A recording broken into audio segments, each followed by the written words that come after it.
in that sense. There was an abundance of opportunities, and most of the time it was just like they have seen someone do that, so they feel like they can do that. Yeah. So what I define as the gap is not necessarily the gap of how much you can achieve or what you can do, but it's more so the gap of being able to actually see someone from the place that you came from actually doing that. Because if you've seen someone do that, or you have an opportunity to experience that, then you feel more confident of being able to do it. But until then, it's just something in the textbook.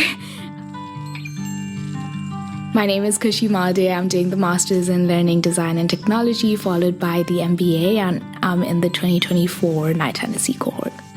I imagine a world where education is not just about acquiring knowledge, but it is about sparking curiosity, building resilience, and empowering students to innovate, create, and lead for global responsibility.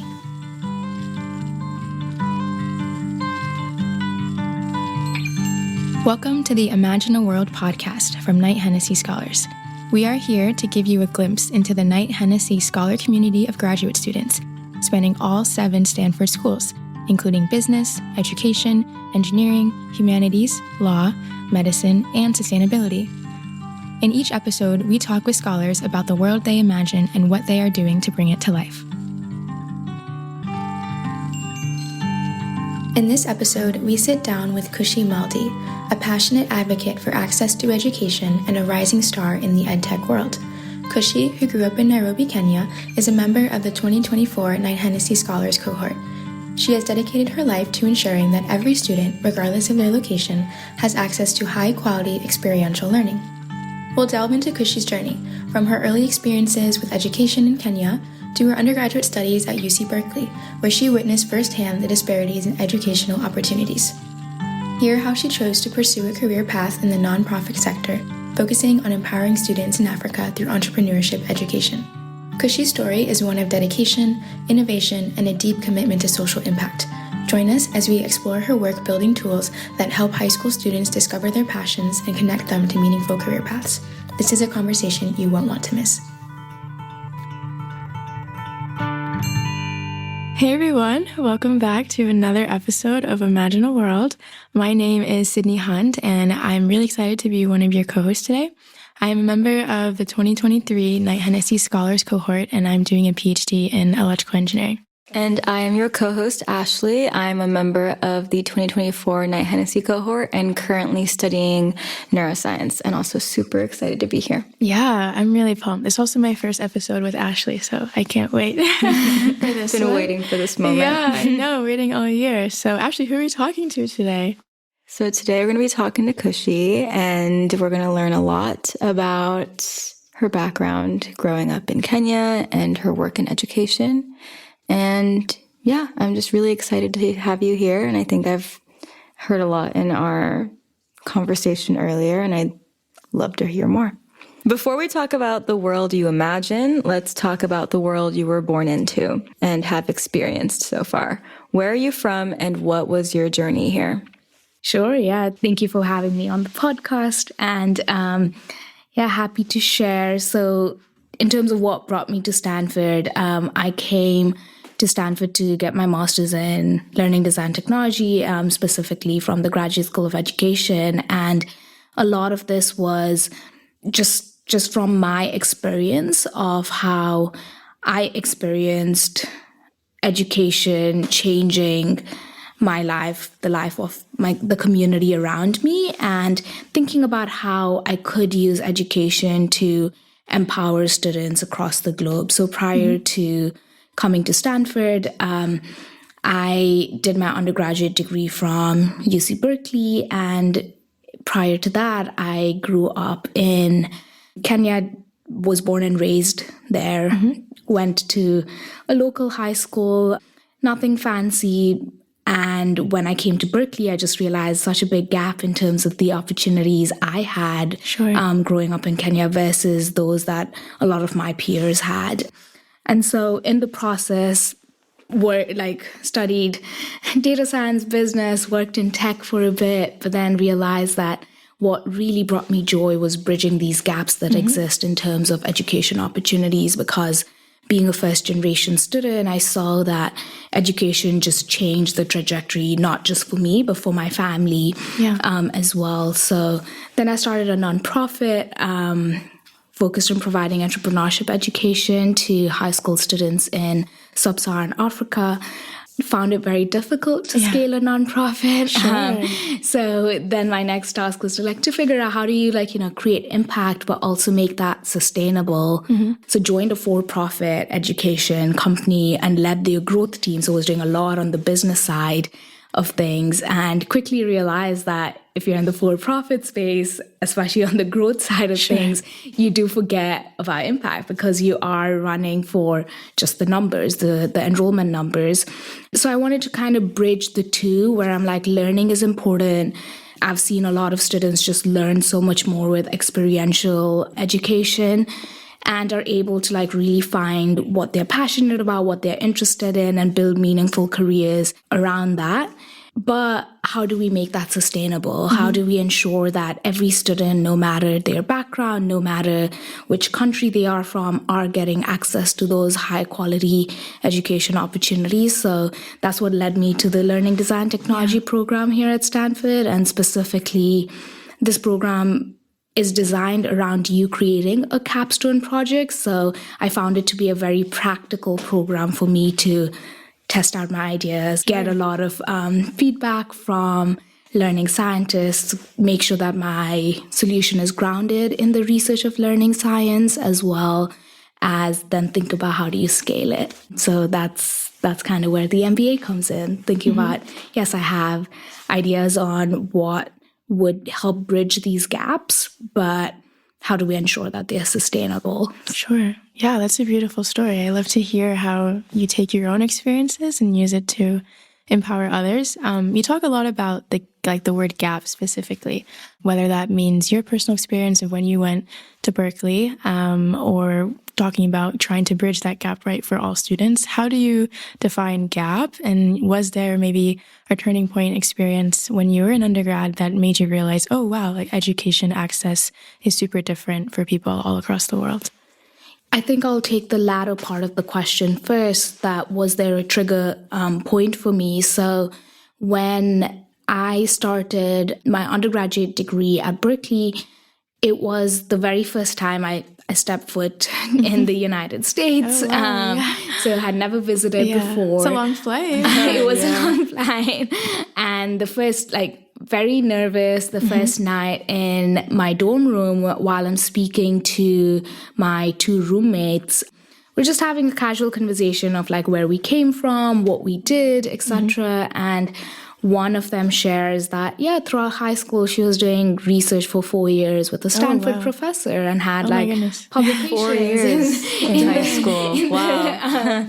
in the field of medicine. And I was like, oh, that's interesting. I never thought that. For me, research was when you're getting your PhD or beyond, it's not even something that I would think an undergraduate would do. And then the other roommate shares that she built a startup and just sold it for $1 million. And I was in high school. Oh my gosh. Oh my gosh. I was not doing that in high school. No, me neither. Not at all. And so when it was my turn to share, what did I do in high school? I was nothing. I don't know how to match up to that. But then it was also for me to realize that the opportunities I had were things like doing some community service or doing Model UN or being a leader in school, student council, etc. But the opportunities for students growing up, especially here in the Bay Area, were unlimited almost. In that sense, there was an abundance of opportunities. And most of the time it was just they have seen someone do that. So they feel like they can do that. So what I define as the gap is not necessarily the gap of how much you can achieve or what you can do, but it's more so the gap of being able to actually see someone from the place that you came from actually doing that. Because if you've seen someone do that, or you have an opportunity to experience that, then you feel more confident of being able to do it. But until then, it's just something in the textbook. Exactly. And so that's kind of how I define gaps, where I'm like, it's not that growing up in Kenya, I wouldn't have been able to potentially reach out to a university in Kenya and get like a research assistantship position. I just didn't know that that's something you can do. Yeah. That's kind of how I define the gap. Yeah, there's so much value in having mentors and people you look up to who do amazing things, and then you realize that you're able to do it as well, or like your own peers even. Exactly. Yeah, I completely understand that. It's a very powerful message that I very much agree with. My Imagine a World statement is actually very similar. It was seeing someone who looks like you doing what you would love to do. And so I'm just like beaming with excitement and happiness that, you also agree with this, and you're not only talking the talk, you're walking the walk. So I guess next we could transition a little bit into like, why did you choose specifically data science and business? I think, like you mentioned, there's a lot of opportunities being in the Bay. Berkeley and Stanford are very close to each other. I'm curious who you vote for on the game now. Which one has your heart? But yeah, there's so many different majors, and I'm not sure if Berkeley had like an entrepreneurship subsection, et cetera, but what got you to data science and business? Was that what you intended to do when you went into Berkeley? And how impactful was that on, I guess, where you got to today? Yeah. And to answer your question of who do I support, I think whenever people ask me that, I'm like, I think I'm my own enemy. So we'll keep it at that. Sure. But yeah, so I did not intend to study data science. I came into Berkeley as an applied mathematics major, and the whole reason I even picked studying in the US was I was like, I don't know what I want to major in. And US was the only country that gave me the flexibility of like being able to explore. And the reason I picked mathematics was that was my favorite subject in high school. So I was like, that's an easy like checkbox for me to just be like, oh, I like doing math, and I'll start off there. But when I got to Berkeley and took a few mathematics courses, I just realized that the higher up you go in math, it becomes very theoretical. And I enjoyed more of the application part of things, which were more of the statistics or how mathematics is applied in the world. So that's when one of my friends told me that I should try out data science. But that was also very intimidating for me because I had not seen a line of code or written a line of code before I came to Berkeley. So I was like, okay, taking an introductory computer science, data science course, I didn't know if I was going to be able to do that. Coding just felt intimidating. Building just felt intimidating. But after I took the first data science course, and I think the professor had a lot to do in this, the way she delivered the course, I just fell in love with just the application part of how I was still using a lot of the fundamentals of math, but using them in a way that just felt very applicable to the world. Our first project was like analyzing weather trends, and then we were like analyzing, I think it was like a basketball project or something. So it just felt like, I was like, oh, this is a skill that I could use. And then the way business came to be added was at Berkeley. Getting into the Haas School of Businesses is like a competitive process. Once you're at Berkeley, they've changed it since. Now you can apply directly into the business school. So while everyone was applying, I was like, okay, I have the prerequisites. I could put in an application. I didn't know whether I would want to do the business degree or not, but just put in an application, got in. And as I reflected on like whether I would want to do the business degree or not, I think for me, it was more so just a decision of like, it feels like a practical degree, so I'm just going to do it. However, in the process of doing these degrees, I discovered the Sutharja Center for Entrepreneurship at Berkeley and did like the entrepreneurship certification while I was there. And that became a lot of my community, and realized that that's that was where I was thriving in terms of coming up with new ideas, building them, taking them to market. And I think this also just comes from family and genes as well. My dad's an entrepreneur. He moved from India to Kenya at the age of 18. Didn't have the funds to pursue a higher education, so started a business and like grew that, etc. So I had seen that happen in the family. So it felt like, I could build something.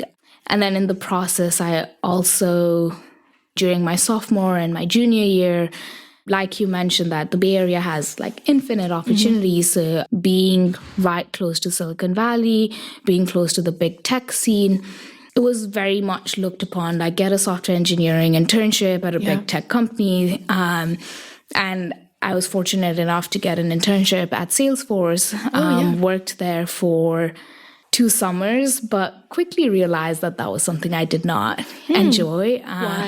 Why?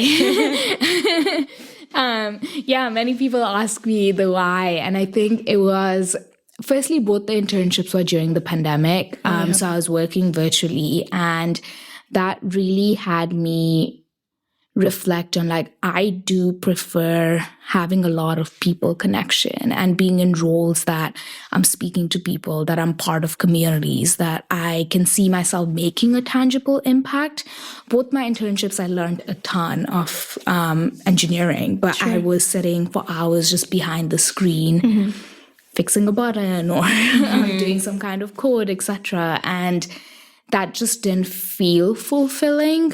And so during that time, I started my nonprofit because I was like, I'm not fulfilled at this internship. I need to do something else. That was like the main reason that I realized that even though I may have the technical skills to pursue a role in engineering, I just don't see myself doing that because I am someone who does prefer to be in communities, to be around people, be creating that more of a tangible impact that I can see. That makes complete sense. I have some friends who work at Salesforce, so it's just fun. My college best friend works at Salesforce. We were both interning at the same time. Could have been cool to work together, but different trajectories. Very popular office location. You mentioned that you ended up preferring nonprofit work, and I know you worked in Africa, so I was wondering, what led you to Africa? What led you to the nonprofit work there, and as opposed to Salesforce, I guess? Two very different environments. Very, very different environments. So the way I got into building the nonprofit was, firstly, I was not feeling fulfilled at Salesforce, so I felt the need of doing something else. And as I was just reflecting, I guess all of us were in reflection mode during the pandemic. So as I was in that phase, I was like, okay, what do I want to do in life? Like, what do I want to build? What do I want to create? And that's when I realized that I just loved mentoring. And this was when I realized that big gap that I faced while just moving to the US. So that's when I started thinking about like, how can I bridge this gap of opportunities that I faced, like the lack of opportunities that I faced in Kenya versus what's available here. So, and I was very tapped into the entrepreneurship ecosystem, had done a lot of entrepreneurship boot camps. At the same time, had like TA'd and mentored for several courses at Berkeley. So I knew that the mentorship part and like the teaching part was something that I was excited by. So I just like came up with an idea where I was like, you know, what I can start with is I have a lot of friends who are entrepreneurs building things here, lots of professors who are in the space. I could just create like a workshop series and show people back home that this is possible. Did a little Facebook message. I think I was like nervous to start it on my own. So I was like, getting support would be nice. Did a little Facebook message on the Berkeley chat and met my co-founder for the nonprofit, Megan. And we started that together. We started it off as a workshop series where we had 8 workshops where I basically got a lot of my friends and mentors to lead 45-minute workshops with students in Kenya that was an easy market for me to tap into because I did schooling there. So I just had to reach out to my high school and other high schools that I knew around. And we saw that the first workshop was attended by like 250 students, that increased to like 500 students. And we're like, oh, this is cool. Like, you know, we're able to reach a lot of students. And I was like, there is something here that we could expand upon. And then that led to a lot of iteration. We started with private schools, realized that we're not really bridging the gap by going to private schools. Let's go to public schools. Then we also ran a full entrepreneurship bootcamp with students from the slums in Kenya. And in the process, just realized that how important the whole aspect of seeing someone from your community do something is important versus just seeing like an entrepreneur in America do something. So pivoted the program a lot. The nonprofit still exists. We do run entrepreneurship boot camps for high school and college level students or students coming from very low income backgrounds in Sub-Saharan Africa. So we've expanded to Rwanda, Uganda, South Africa. So it's expanded as well. But what we do now is instead of the mentors being the mentors I had at Berkeley, they're actually people who came from the same environment as the students, so that the students are able to relate. Sure. We've had students build their little ventures like packing honey or a beauty business or something or the other. So it's been an interesting journey to do that. But all of this has been primarily just voluntary work. So we haven't necessarily been able to like scale it to a larger scale or anything. I think that's a pretty large scale. Yeah, that is huge. Starting out with 500 students, you know, that's quite impressive. And now you're in so many different countries, and you're like you mentioned, you're getting to the point where now you can even have a rotation of mentors depending on where people are from. Like that's really, really incredible. And I hope you're very proud of that. I'm curious, right? You talked about originally the workshops that you set up and used like the phrase entrepreneurship I think workshop. What does that mean? Like, how do you fit, you know, all these opportunities, places you can go, things you can do into 45 minutes? Like, what was your process like narrowing that down and also narrowing it down into those 8 topics? The way I narrowed it down to the 8 topics was I had taken an entrepreneurship bootcamp at Berkeley, which was over a week. And each day focused on like a different topic area. And basically I picked those topics to condense them into little 45-minute to 1-hour sessions. So the topics included things like ideation, women in entrepreneurship, marketing, product dev. There was funding, so whether that's venture, whether that's bootstrapping, what that would look like. And the way we fit it in was primarily just getting people working in these spaces or like the people that I knew that are involved in these spaces to come, and the first 20 minutes they would share their story and where they are at. And then we would just make it a Q&A where as the moderator, I would start with a few questions and then students would just ask their questions that they had. So it wasn't very hands-on. It wasn't like mentoring students one-on-one. So yes, we had like 500 students in those workshops, but it was more of just like an interview with an expert. And then when we switched to the bootcamp model, where now the bootcamps are 6 months long. Oh my gosh! So we only run one each year, and we only select about 8 to 10 students. So it's a more personalized approach to it. While I'm in grad school, I've taken a little bit of a pause, but now it's more so like, okay, we do still have these same topics and workshops happening through the 6 months, but it is also very much focused on, you've done the workshop on ideation. Now the next 2 weeks, you're actually going to ideate. You're actually going to think about what you want to build, identify the problem, etc. We've done a workshop on funding.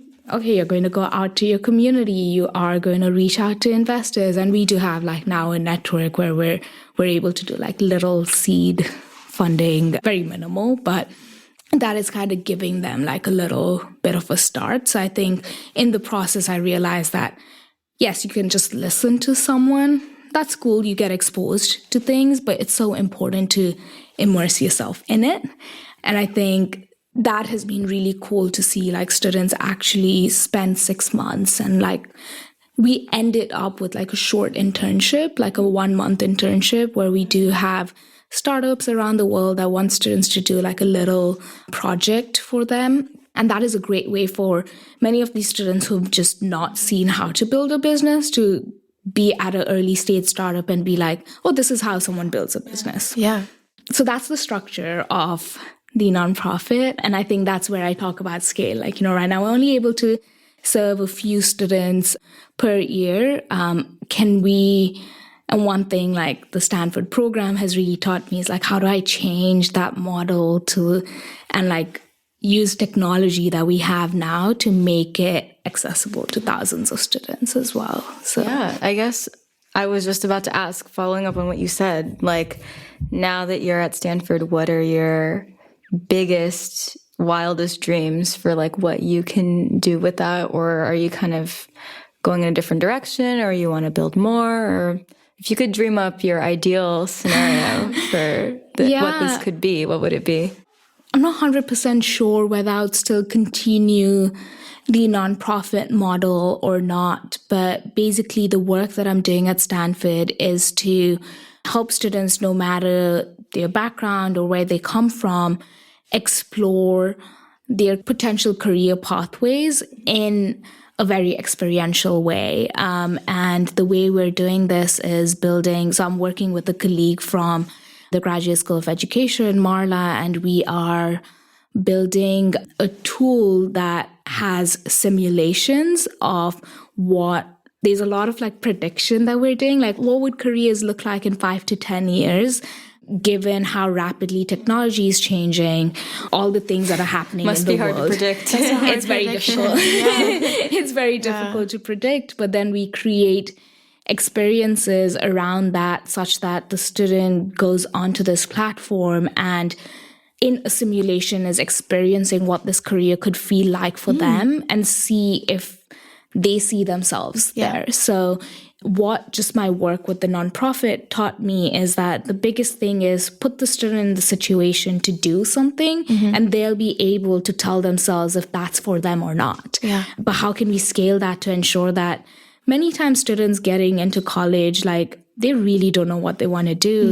You've probably noticed with like the high school, like just checkbox mentality. Yes. I want to go to this college. I'm going to do these like 10 different things and then we'll figure it out.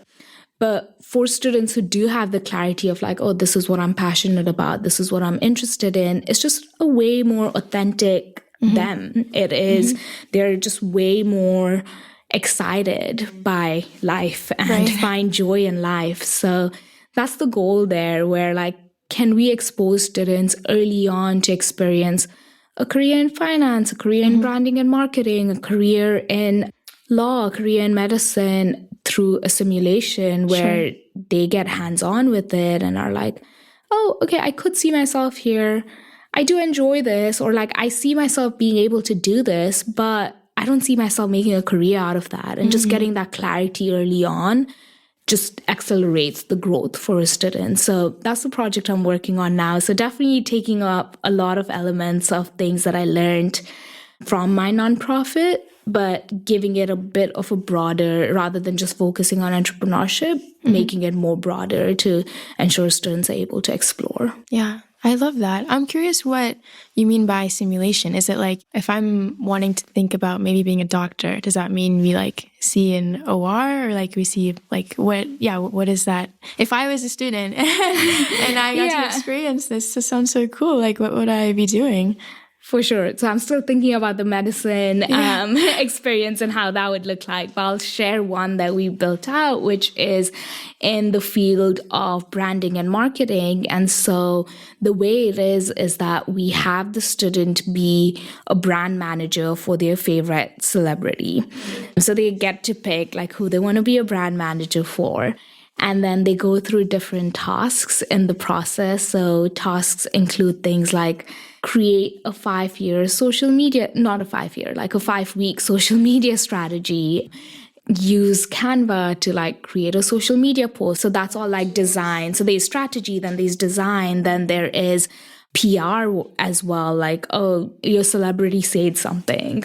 Now you need to like back them up, or you need to apologize. How are you going to do that? How are you going to write that apology? So students are able to do these different tasks. So we focus them on skills. So yes, we have a scenario that is built, which is like, oh, you're the brand manager for your favorite celebrity.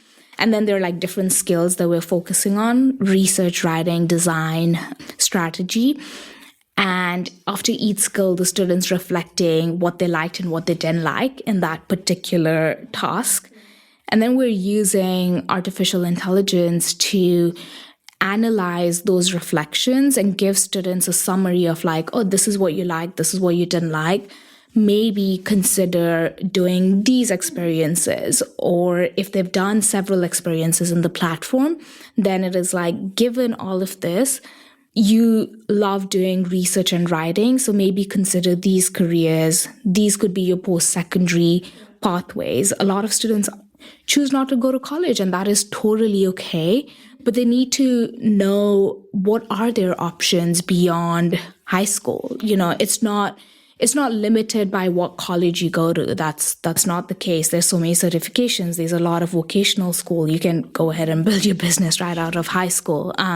So giving them a framework of like, giving them like kind of view of where they could be as well. So that's kind of the whole, like, I would say the cycle in the platform. Mm-hmm.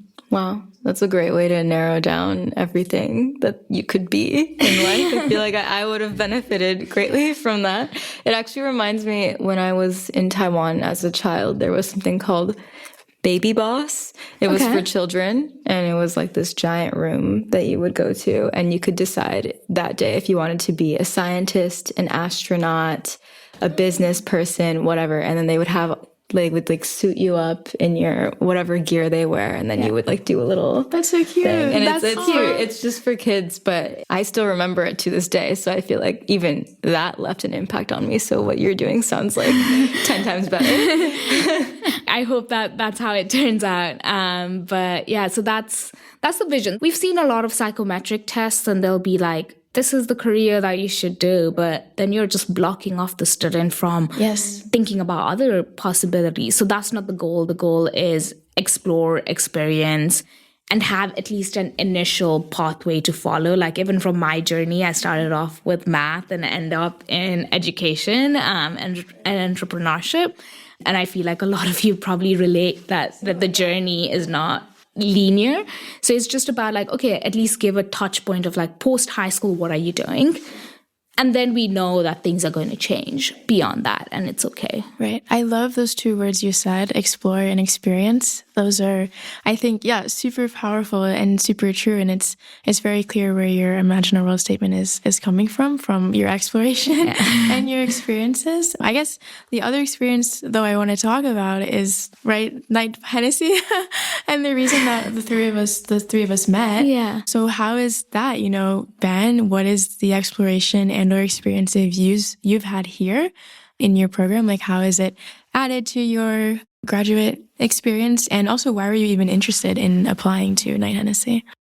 Yeah, so very grateful for the opportunity to be part of the Knight-Hennessy community. And I think it has just accelerated what I would be able to do without having this community. Yes, like the funding is phenomenal, and being able to pursue a graduate degree without having to worry too much of the finance has been a blessing. But beyond that, I think the beauty about the Knight-Hennessy community is like bringing scholars from all different backgrounds together. So yes, I'm in education, but literally the tool I'm building requires me to be speaking with people and experts in very many different fields. And there's no way that I can, as someone who studied data science, business, entrepreneurship in education, there's no way I'm going to be able to teach someone what a career in medicine or what a career as an environmental scientist looks like. But being in a community like Knight-Hennessy, I can very easily be like, oh, I can reach out to this person and get their opinion on what this experience should look like.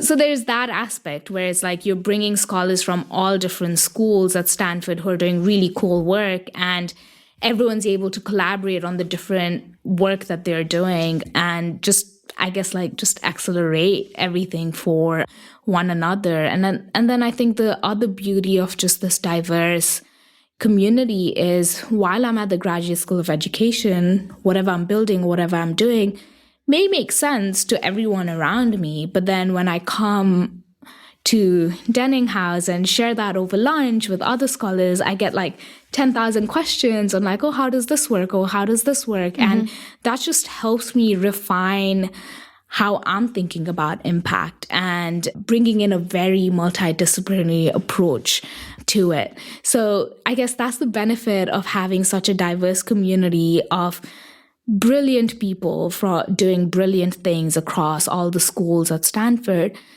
And then beyond that is Stanford is a great community, but when you're in graduate school, sometimes it can become a bubble where you're just in your department and those are your friends.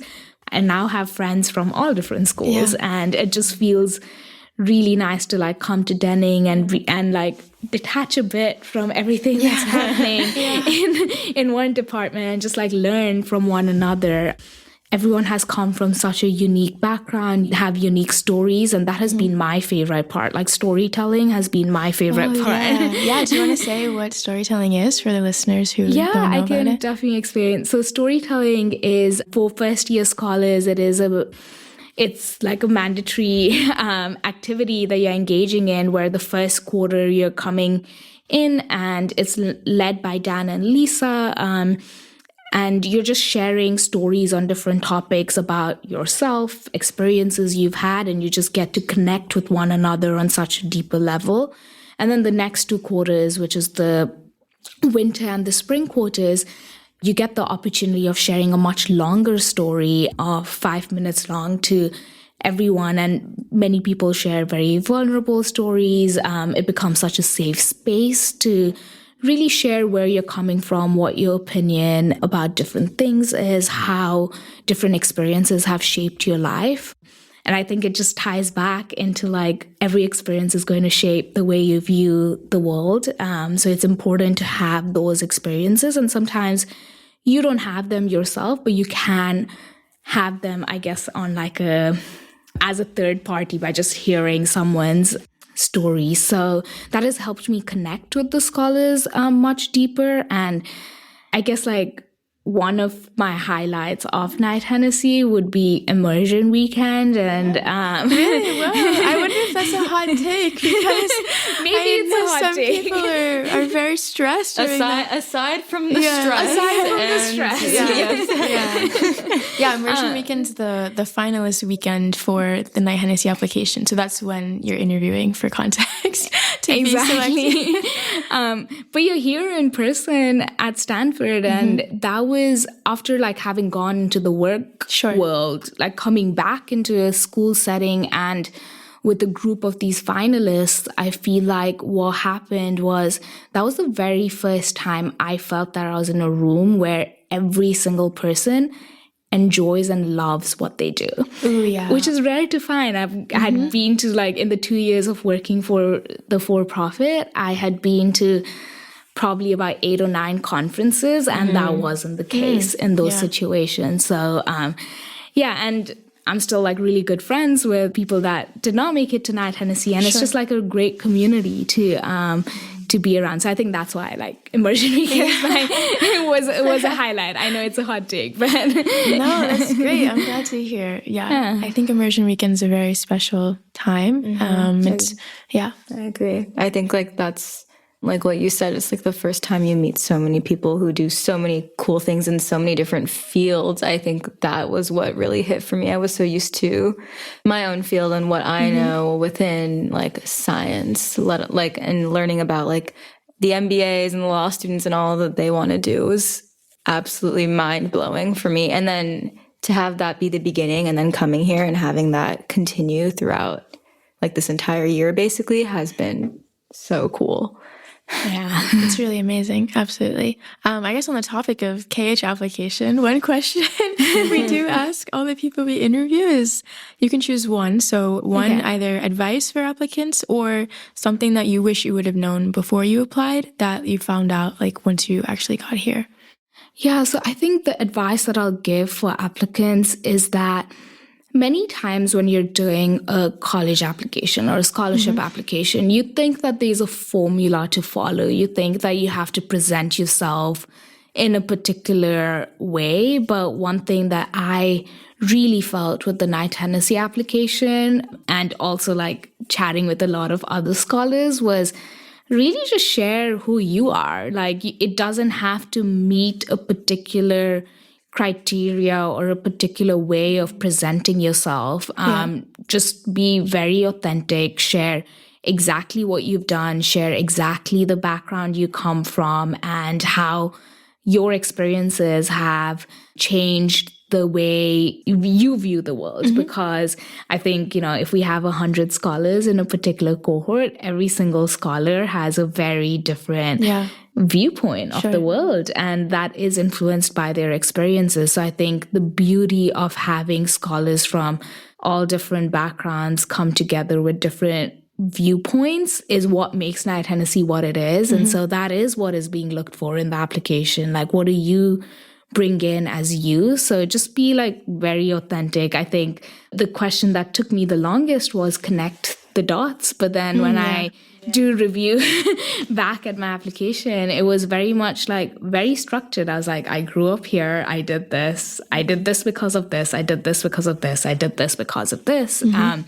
And it did not feel like, as I read it, I'm like, oh, it makes sense. Yes, it was hard to piece everything together and like spend some time doing that. But I did realize that the thing was I just shared who I was. Like when I read that, I was like, oh, I didn't create a story or anything. It was just who I am. Just honest.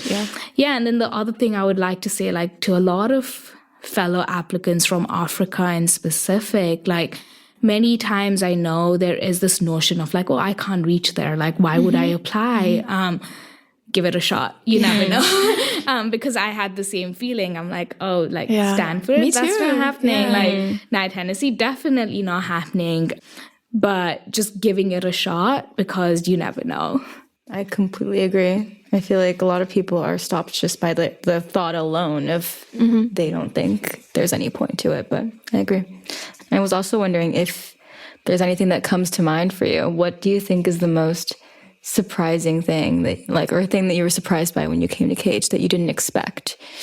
Or maybe an expectation or a view of KH that you had that actually you came here and realized was not correct?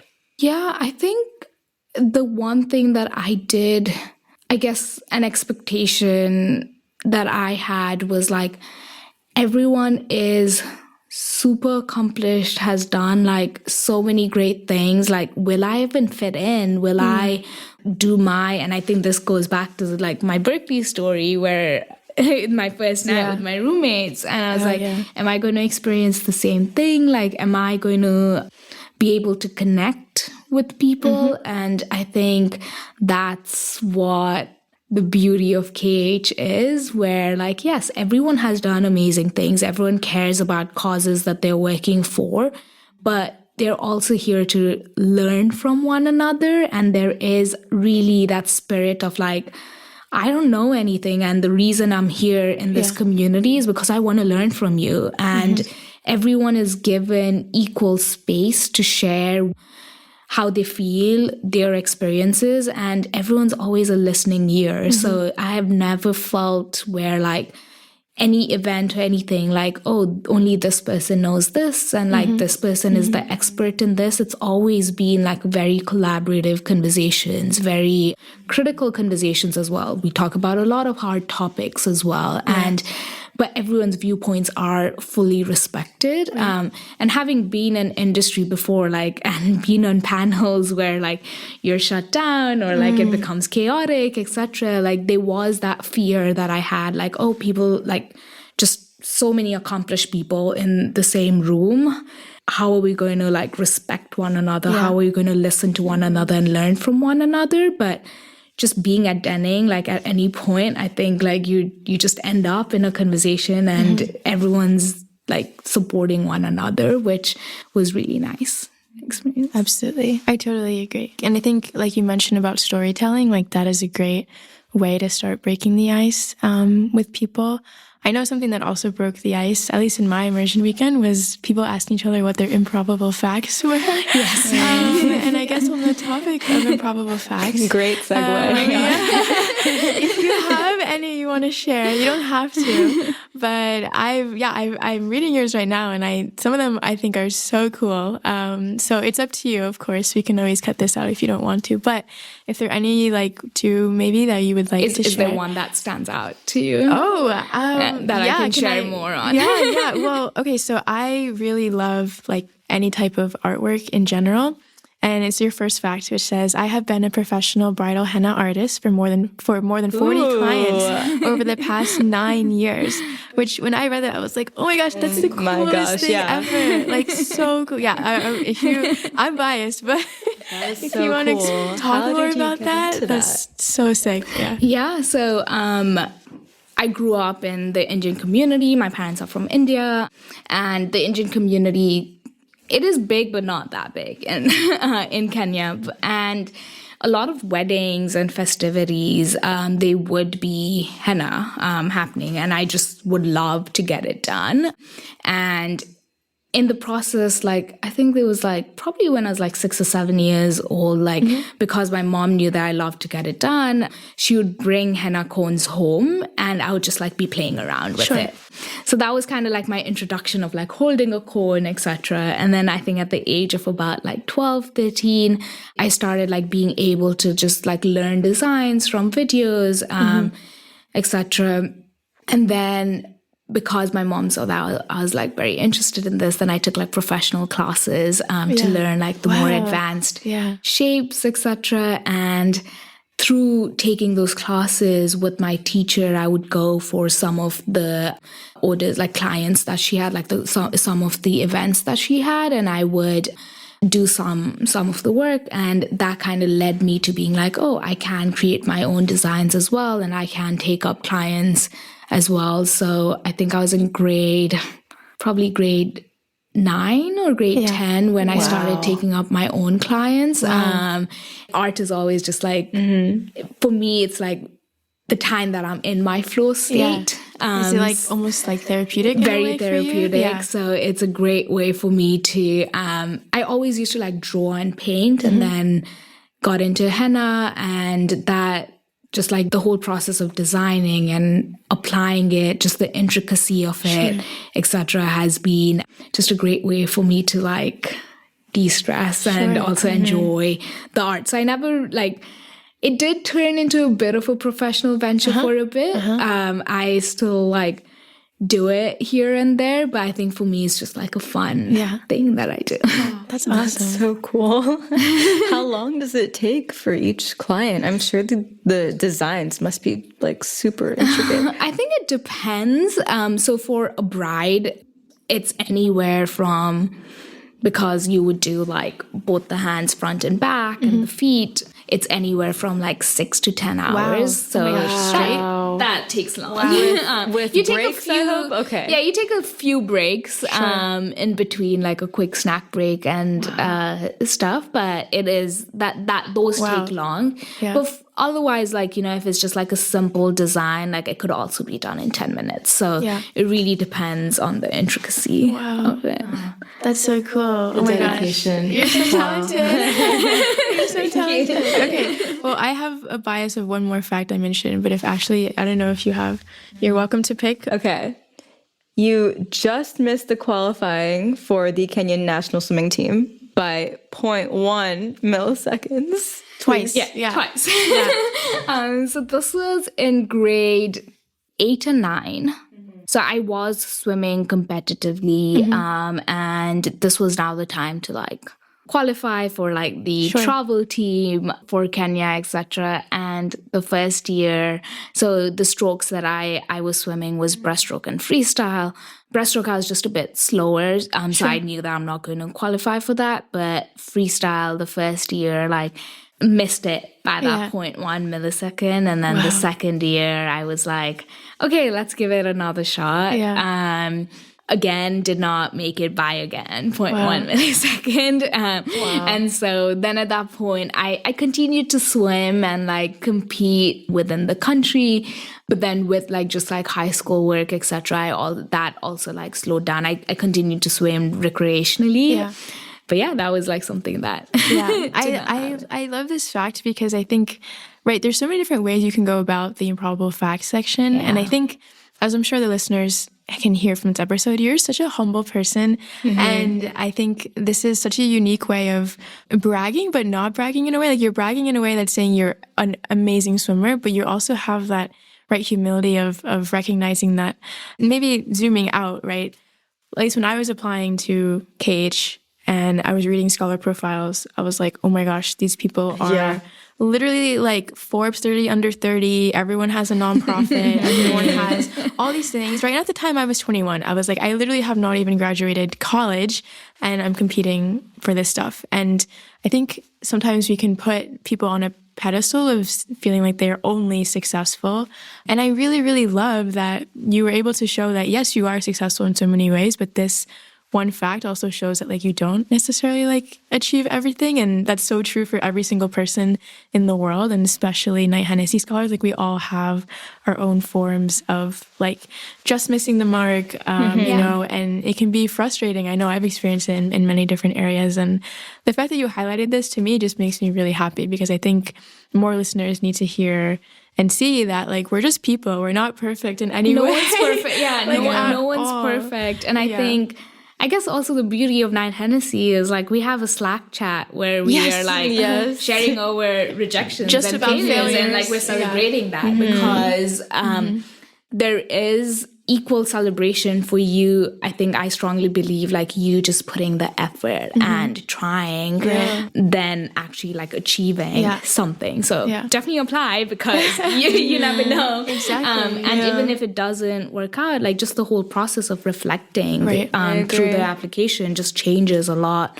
for someone. So yeah, I think it is important to highlight that none of us are perfect. No, absolutely not. Yeah. When in doubt, just apply. I think that's always been my philosophy, just applying to things. I think one, it also helps me reflect a lot, and also have an essay ready for the next thing I apply for. And I think it's always helpful, whether or not, whatever ends up happening, just to try. Yeah, and just to finally, not to harp on this so long, like for the listeners, like KH was exactly that for me. There actually was another application that I really, really wanted, and I just missed the mark. I was a finalist and I didn't get it, and it was between two people at the very end. And I remember being so upset. And then, like Ashley mentioned, I was like, well, I have another essay that I already wrote, you know, that I can use for KH. And I never imagined that that would be where it took me. But I'm so happy that I ended up here. I think in hindsight, right, this is such a better fit for me. Like it worked out for the best. And just as you both said, just try. You never know what's going to happen. And don't, necessarily tie your self-worth to that, because there are other ways to tie in whatever experience that is to other parts of life. Just like with you with swimming, like you still swim recreation. Like it doesn't have to be a one and done. You can do so many different things. So sorry, I got on my high horse, but I just think you're so amazing and you're so awesome. And the stuff that you choose to share is stuff that I very much agree with, and I don't think is talked about enough. So I just appreciate you and your vulnerability and your presence. And I think it's very clear that like you're a role model for a lot of students, and I'm sure many strangers who listen to this episode will feel the same way. Thank you. And whatever happens for a reason. Yeah. So getting into that other program, we wouldn't have met. Yeah, exactly. Yeah. Well, thank you so much, Khushi and Ashley, for hanging with us today and chatting. It was really, really wonderful to learn more about you and your story. I appreciate all the things you're doing to empower the next generation, no matter where they come from. So thank you for your time, and looking forward to more chats in Denning.